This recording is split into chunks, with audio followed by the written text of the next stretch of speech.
অবিলম্বে 18তম নিবন্ধন পরীক্ষা চূড়ান্ত রেজাল্ট প্রকাশ করে গণবিজ্ঞপ্তির আয়োজন করুন। এছাড়া কোন বিশেষ গণবিজ্ঞপ্তির আয়োজন থেকে আপনারা বিরত থাকুন, এই আশাবাদ ব্যক্ত করছে।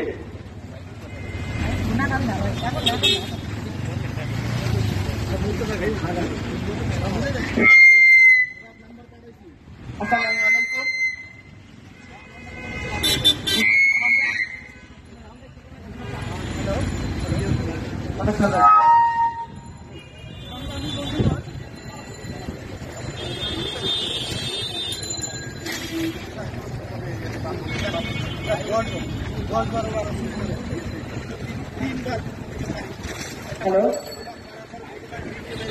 সংগ্রামী বন্ধুগণ, আপনারা সবাই জানেন যে সম্প্রতি ছাত্র জনতার গণ অভ্যুত্থানের ফলে বাংলাদেশ একটি বৈষম্যহীন সমাজ ব্যবস্থা গড়ে তোলার স্বপ্ন দেখছে এবং এই গণ অভ্যুত্থানে সকল ছাত্র জনতার